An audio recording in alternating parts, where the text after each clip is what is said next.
All right, y'all. This is a crazy story. I'm listening to the story. I'm thinking about my daughters because I'm always thinking in the future, right? Now she's like 19 years old, I think. My daughters are super young. So I'm always thinking in the future, especially when I hear stories like this. I'm always thinking about how I would handle a situation like this. But then at the same time, I'm watching the video and it turned into a whole testimony. And I'm just like, wow. Because really, she really shouldn't be here based on what she explained in the video. She really shouldn't be here. But, you know, God had other plans. Amen.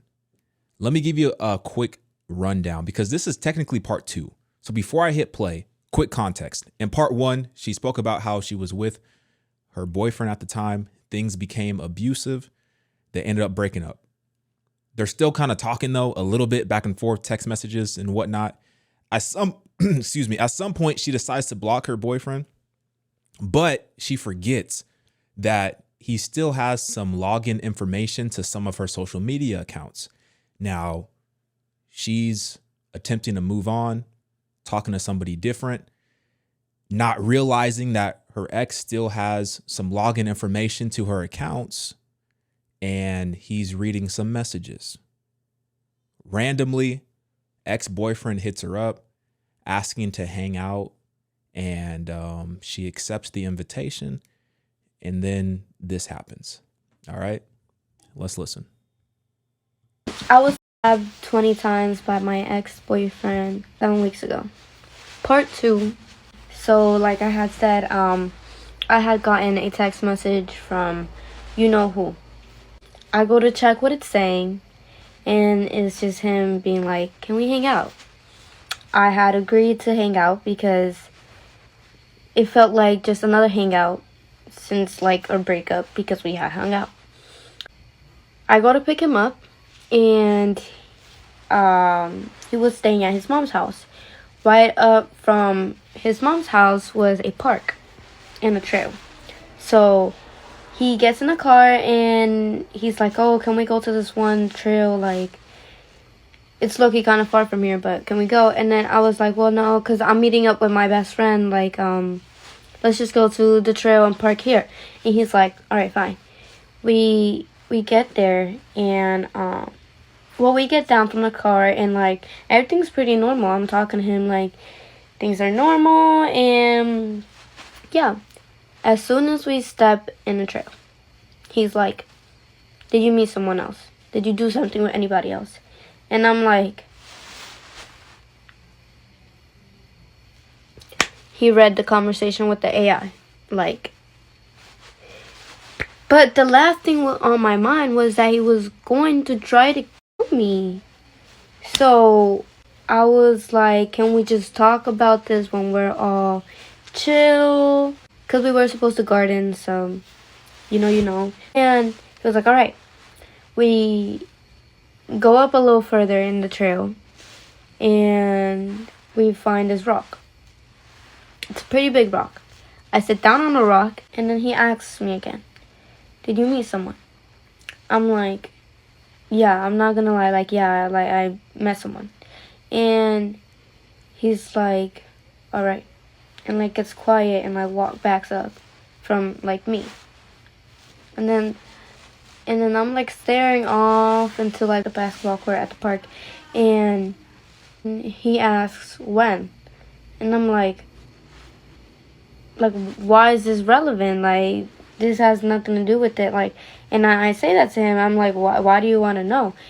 But when I said that, why do you want to know? I was still staring off at the basketball court.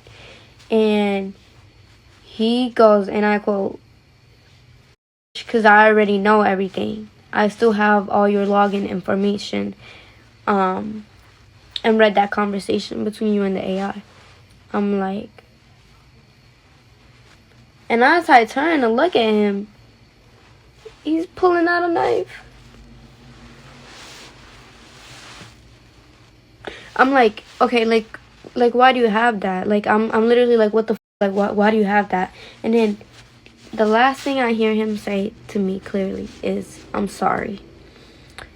he launches at me. I try to run, but he catches up to me pretty fast. And next thing you know, I'm on the ground, screaming, yelling for help, kicking, and I'm not gonna lie, guys. Like, I thought he was missing because my adrenaline was so powerful. I didn't feel a single stab wound. And I'm just like yelling and screaming and like kicking him. And then eventually he like drops the like, because I kicked him, so like I made him drop it. And then I start running for my life. I'm literally like running for help and screaming. And this is when I first looked down, and then I realized that I'm bleeding. So I'm like he did get me. We were in the forest, so of course I trip over something, and he catches up to me again, and he's on top of me again, me. And I'm like, oh my gosh, like I'm just screaming and like doing everything to fight like him off. And eventually he drops the knife again. This time I grab the knife and I start booking it. I start running. I remember I didn't have my phone or my keys, my car keys, so I didn't even care about that. I was just worried about my safety, and I'm yelling and I'm running. How I had the power to do all that, I don't know. But eventually I turn around and I see him running the way we came in through, which was like the opening of the trail, and I'm running towards the basketball court. And I'm yelling, asking for help. I'm just thinking to myself, like, is this really my last day on earth? Like, oh my gosh, am I really gonna die? And then I continue yelling, and then I see someone like yell out, "Hey, are you okay?" And then at that time, I yell out, "No, I'm not." And then, and then like I like lay myself down on the floor. At this time, I really like got the time to look at my wounds, and like all the blood, and all I smelt was blood. All I saw was blood. It was the craziest thing ever, but never did I lose faith. The first thing I did was start praying to God. I started like thinking like my family, like how will they live without me? And I was just like praying. I'm just like, no, like this is not my last day here. Like, no, I'm not gonna die. And then after like 2 minutes, I don't know why it took them that long to get to me, but the like people came up to me and were like, oh, like, who did this to you and all that. I told them, and then the next time I told them was like, please pray for me, please just pray for me. And then they were like, yes, we're gonna pray for you. And guys, I am here because of God. Nobody can tell me otherwise. I am here because I am a miracle of God. God was by my side that whole time. I owe God my whole life. Wow. What's also really crazy to me is that that whole time I was awake. I was awake until I got into the surgery room and they put me under anesthesia. Like,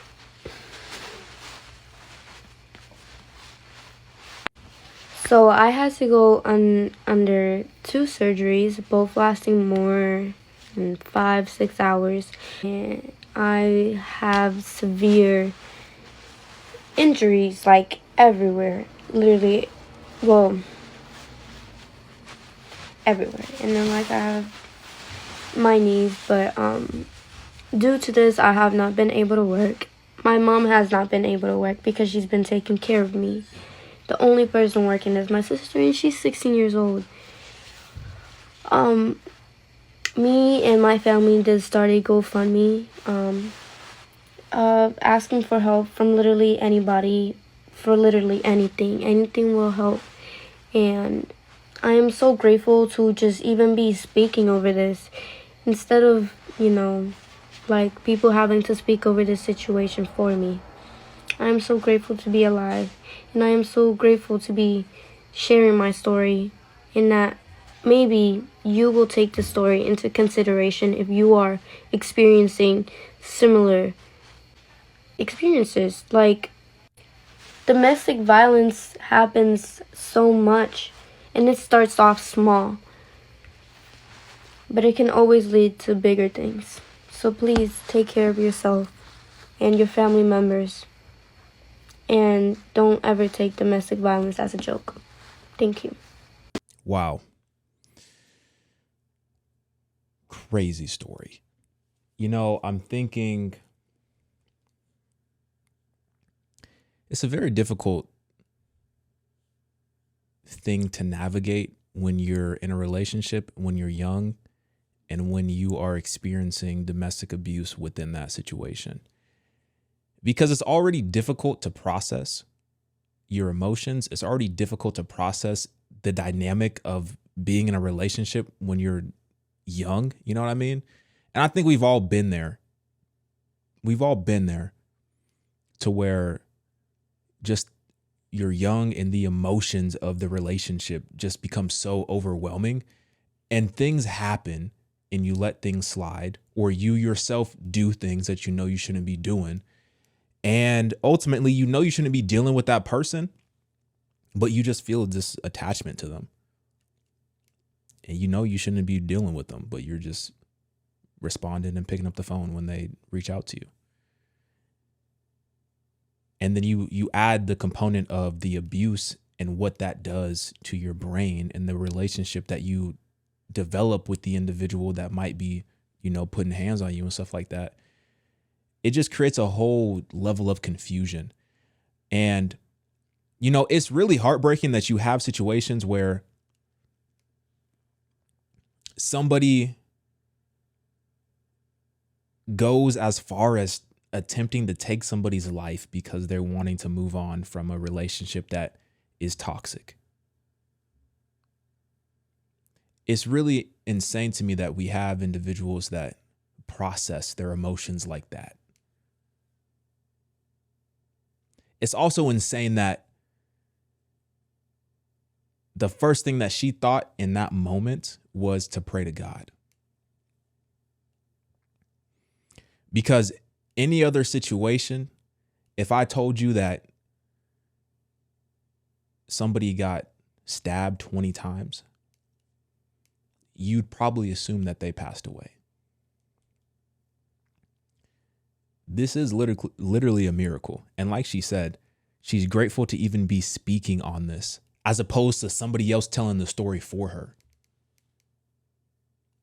I think the light at the end of the tunnel is the fact that you're still alive. And you said something very interesting. You said that you owe your life to God. That's such a beautiful perspective to have. And it's so true. And when you give your life to God, He will not misuse it, but He will use you purposely. And He will give you all of the good desires of your heart that are meant to glorify and honor Him.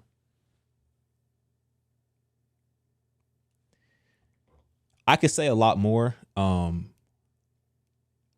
I was just so struck by